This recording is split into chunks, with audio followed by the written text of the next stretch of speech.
अन्नकूट गोवर्धन पूजा दिने हमारे परिक्रमा शेष लग्ने एसे उपस्थित হয়েছি।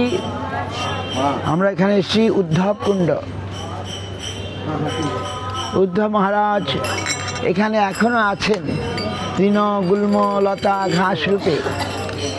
উদ্ধব মহারাজ কে ছিলেন? কৃষ্ণের মন্ত্রী এবং সখা এবং প্রচণ্ড জ্ঞানী পণ্ডিত, বৃহস্পতির মতো, তিনি বৃহস্পতির অবতার। তো কৃষ্ণ ব্রজবাসী ব্রজগোপীদেরকে ভালোবাসতেন, ব্রজবাসীরা কৃষ্ণকে ভালোবাসত। তাই কৃষ্ণ তাদেরকে একটা সম্পদ দিলেন। কি সম্পদ? বিরহ সম্পদ। তিনি চলে গেলেন বাহ্যিকভাবে। আসলে কৃষ্ণ বৃন্দাবন ছেড়ে এক পাও যান না, কিন্তু লীলা করলেন, মথুরা গমন করলেন। অক্রূর এসে নিয়ে গেল, মহারাজের মুখ শুনলাম। নন্দগ্রাম থেকে দেখা যায় সে মথুরায় যাওয়ার পথ। মহারাজ বললেন ব্রজবাসীরা ওই পথে এখন চলে না, হাঁটে না। এখন ব্রজবাসীরা বলে ওই পথে অক্রূর কৃষ্ণকে নিয়ে গেছিলেন। তো আসলে কৃষ্ণ তো যান না, তাহলে কি না, তিনি একটু লুকিয়ে গেলেন, বাইরে ছিলেন, লুকিয়ে কোথায় গেলেন? মানস বৃন্দাবনে গোপীদের হৃদয়ের মধ্যে চলে গেলেন, বাইরে দেখালেন তিনি চলে গেছেন।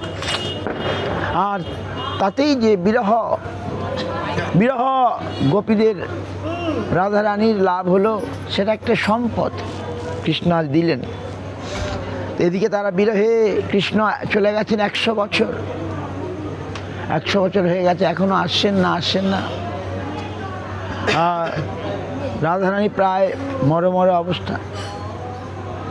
তাই কৃষ্ণ উদ্ধবকে পাঠালেন, বলে যাও তুমি একটু বলে এসো, একটু সান্ত্বনা দিয়ে এসে যাও। উদ্ধব সম্পর্কে কৃষ্ণ বলছেন, উদ্ধব আমার কত প্রিয় জানো?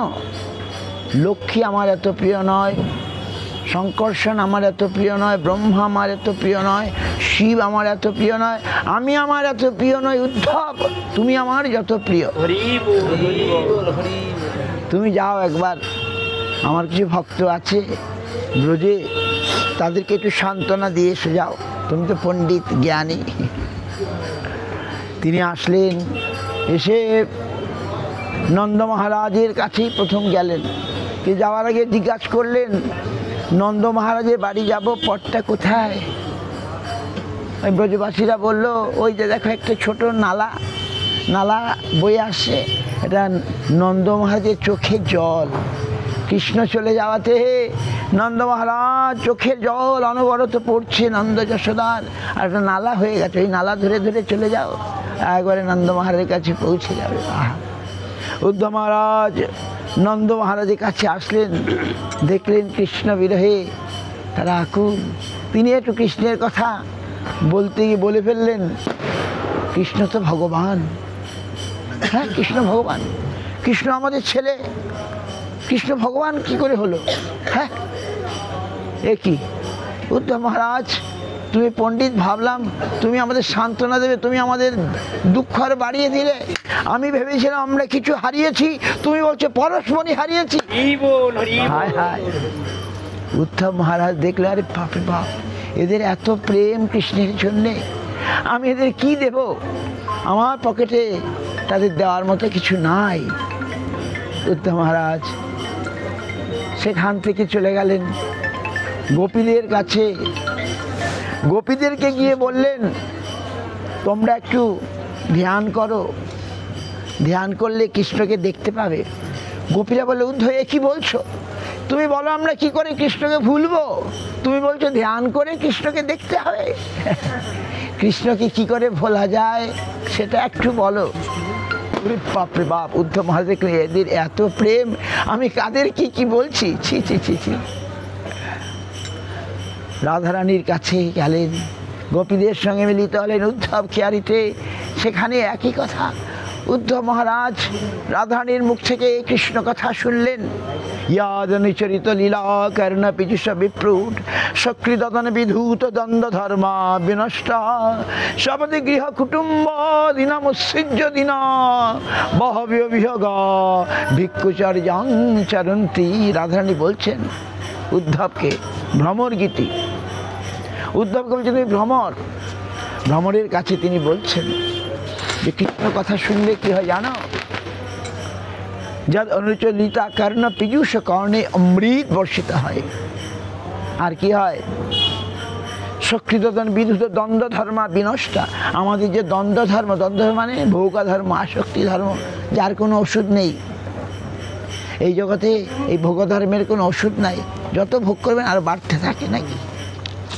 বলে কি না, কৃষ্ণ কথা শুনলে আমাদের দ্বন্দ্ব ধর্ম, আসক্তি ধর্ম, ভোগ ধর্ম নষ্ট হয়ে যায়, দ্বন্দ্ব ধর্ম বিনষ্ট। আর কি হয়? সক্রিয়তন বিদুষ দ্বন্দ্ব বিনষ্ট। শপথে গৃহ কুটুম্ব দিনম উৎসৃজ্য দিনা। সে নিজের গৃহ কুটুম্ব তাদের কাঙ্গাল করে, নিজে কাঙ্গাল হয়। আর কি করে? বহব্য বিহগা, পাখির মতো তার ঘর বাড়ি থাকে না, আজ এই মঠে তো কাল ওই মঠে, আজ এখানে তো কাল সেখানে। পাখি যেমন বৃক্ষে বৃক্ষে ঘুরে বেড়ায়, তার নিজস্ব কোনো বাসস্থান থাকে না। আর কি করে? ভিক্ষুচর্যাং চরন্তি না, সে ভিকারির মতো ভিকারি হয়ে যায়। ত্রিদণ্ডী ভিক্ষু মানে ভিক্ষা করে সে জীবন নির্বাহ করে। রূপ সনাতন তারা কি করতেন? মাধুকরী করে খেতেন। তারা একসময় মন্ত্রী ছিলেন, প্রধানমন্ত্রী, বাংলার প্রধানমন্ত্রী সনাতন। এখন তিনি মাধুকরী খান, লিট্টি লবণও দিয়ে খান না, এমনিতে। তো এই হচ্ছে উদ্ধব মহারাজ এদের কাছে এই সব কথা শুনে বলেন বাপরে বাপ, আমি এই বৃন্দাবনে তরু গুল্মলতা হয়ে জন্মাতে চাই, এখানে থাকতে চাই, যাতে করে ওই ব্রজ গোপীগণের চরণধুলি আমার মাথার উপরে সবসময় পড়ে, আমার শরীরের মধ্যে সবসময় পড়ে। তাই আজও এই কুসুম সরোবরের কাছে এইখানে উদ্ধব মহারাজ আছেন। আর এই উদ্ধব কুণ্ড এখানে কি হয়েছিল? এখানে সেই দ্বারকার মহিষীগণ, রুক্মিণী, সত্যভামা, এ সমস্ত মহিষী, অনেক মহিষী সেখানে, তারা মহিকৃষ্ণ যখন অন্তর্ধান লীলা করলেন, তারা দুঃখে আর মানে তাদের কিছুতেই সান্ত্বনা পাচ্ছেন না। তারা ভাবলেন কৃষ্ণ যখন দ্বারকায় ছিলেন বারবার বৃন্দাবনের কথা বলতেন, ঘুমের মধ্যে বৃন্দাবন বৃন্দাবন চিন্তা করতেন। একবার আমরা এখন বৃন্দাবনে যাই, বৃন্দাবনে দ্বারকার মহিষীগণ আসলেন, অর্জুন নিয়ে আসলেন, অর্জুন সেই কৃষ্ণের চলে যাওয়াতে তার জন্য শক্তি হারিয়ে গেল। যাই হোক, মহিষীগণ কোনো প্রকার এখানে আসলেন, এসে যমুনাকে দেখলেন। যমুনা খুব খুশি। তুমি কি করে এত খুশি? আমরা তো কৃষ্ণের বিরহে আমাদের প্রাণ যায়, আমরা কিছুতেই সান্ত্বনা পাচ্ছি না, সহ্য করতে পারছি না, আমরা কি করব বলো? যমুনা বললেন আমি রাধারানীর আনুগত্যে কৃষ্ণের সেবা করছি, আমরা কি করব? বলে তোমরা একটু উদ্ধব মহারাজের কাছ থেকে ভাগবত কথা শোনো, কৃষ্ণ কথা শোনো, তোমাদের বিরহ, তোমাদের জ্বালা সব জুলিয়ে যাবে, তোমরা কৃষ্ণকে পাবে, পেয়ে যাবে, আবার যাও। তখন বলে উদ্ধব মহারাজকে কোথায় পাবো? যমুনা বললেন যে এইখানে এই কুসুম সরোবরের কাছে গিয়ে বলো, উদ্ধব মহারাজকে প্রার্থনা করো, যদি তিনি আসেন। উদ্ধব মহারাজকে তারা প্রার্থনা করে, হে উদ্ধব মহারাজ আপনি আসুন। কোথায়? উদ্ধব মহারাজ দ্বারকার মহিষীর কথা শুনে রূপ ধারণ করে এইখানে আসলেন। এইখানে 1 মাস ধরে ভাগবত কথা হলো, কৃষ্ণ কথা হলো, কৃষ্ণের বাল্যচরিত আদি পাঠ করলেন বজ্রনাভ। পরীক্ষিত মহারাজ এখানে এসেছিলেন, পরীক্ষিত মহারাজ চলে গেলেন, তখন কলি প্রবেশ করবে। পরীক্ষিত মহারাজ কলিকে দমন করতে চলে গেলেন, বজ্রনাভ এখানে ছিলেন। 1 মাস ধরে ভাগবত কৃষ্ণ কথা হলো। সেই কৃষ্ণ কথা যেখানে হয় কৃষ্ণ সেখানে চলে আসেন। উদ্ধব মহারাজ কৃষ্ণ কথা বলছেন, আর কৃষ্ণ সেখানে হঠাৎ প্রকটিত হয়ে গেলেন।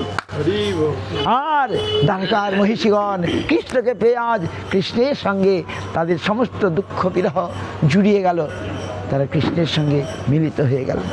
এইখানে এই 1 মাস ধরে উদ্ধব মহারাজ কৃষ্ণ কথা ভাগবত কথা কীর্তন করেছিলেন, আর দ্বারকার মহিষীগণ কৃষ্ণের সঙ্গে তাদের মিলন হয়েছিল, তাদের সমস্ত বিরহ দুঃখ আদি সব জুড়িয়ে তারা কৃষ্ণের সঙ্গে চলে গেলেন। এই হচ্ছে সেই উদ্ধব কুণ্ড।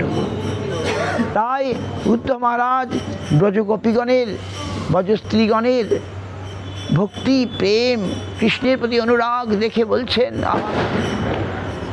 বন্দে নন্দ ব্রজস্ত্রীণাং পাদরেণুম অভিক্ষ্ণশ যাসাং হরিকথোদ্গীতং পুনতি ভুবনত্রং। আমি নন্দব্রজের স্ত্রীগণের চরণ বন্দনা করি, না চরণ ধরে নয়, চরণের রেণুকে বন্দনা করি, তাদের ধূলিকে বন্দনা করি। আমার অত সাহস নাই যে তাদের চরণ ধরব, তাই আমি তাদের রেণুকেই আমি বন্দনা করছি। তাদের যে হরিকথা, তাদের হরিকথায় ত্রিজগৎ পুনাতি ভুবনত্রম, ত্রিজগৎ উদ্ধার হয়ে যাবে। এইভাবে উদ্ধব মহারাজ ব্রজে থেকে ব্রজ গোপীগণের মহিমা কীর্তন করেছেন, রাধারানীর মহিমা কীর্তন করেছেন। হরি বল। কোন মহারাজ? ওই বৃন্দাবনে পরমতীর্থ মহারাজ। জয় উদ্ধব মহারাজ কি। So we are here mainly the pastimes happen when Uddhav Maharaj, I came in short, only the Dwaraka queens, they came in Vrindavan when Krishna was make his disappearance pastimes. Then they have become very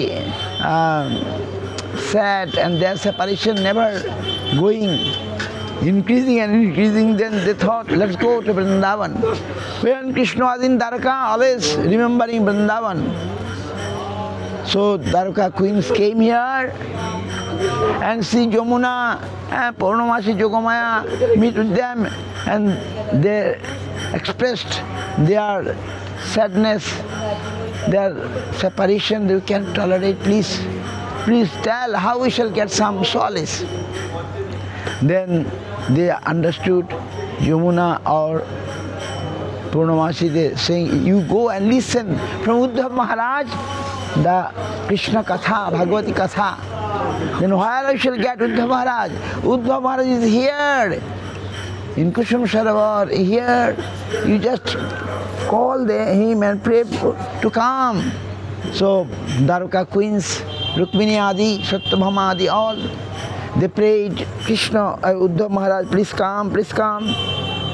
And Uddhav Maharaj, he want to be a creeper, a grass, a tree. And he got that. He was there in the form of, now maybe also here, in the form of creeper, grass, trees, to get the dust of the Braja Gopis, Brajavasis, because he seen the devotion, the love. He thought he was very learned man, Krishna sent him. But by seeing their prema, he said, I have nothing to tell them. How much love they got. He see Nanda Maharaj first. He spoke Nanda Maharaj some Krishna Katha, and he expressed that Krishna is Bhagavan. Nanda was surprised. What do you say? Krishna is Bhagavan. Krishna is my son. How is Bhagavan? Oh, Uddhav Maharaj, you make our sadness more. We thought we lost something. Now we say we lost a touchstone. We thought we lost something. We lost Krishna and Mathura. But now you say he is Bhagavan. You make our sadness more. Uddhav Maharaj surprised by seeing the love of Nanda Maharaj. He thought, what, I shall have nothing in my pocket to give them. They have so much love. Then he went to see the gopis, and he told, as he know, oh, you can meditate, do some dhyana, then you will get You will see Krishna in your heart. Brajagopi said, what are you saying, Uddhav? You tell how we shall forget Krishna. You say to meditate and see Krishna. What are you saying? You tell how we shall forget Krishna. Krishna is always in their heart, and Uddhav Maharaj tells them, meditate and see. Oh my God. Krishna, Uddhav Maharaj said, oh, what I'm saying, to whom? They have so much love. I have nothing. Then finally, when Uddhav Kyari meets Radharani, and Radharani spoke so much Krishna Katha to him, that slok, Yadanu Charita Lila Karna Brahmar Giti slok. Radharani saying the glories of Krishna Nam, Krishna Katha, Krishna Lila. He says, she is saying, Yadanu Charita Karna Pijusha, it is like a nectar to his devotees. Krishna Katha is like nectar, Krishna Lila, Anucharita Lila, what Krishna's pastimes is like a nectar, Karna Pijusha, and it clean our heart. Danda Dharma Vinashta, what is Danda Dharma? Danda Dharma is attachment.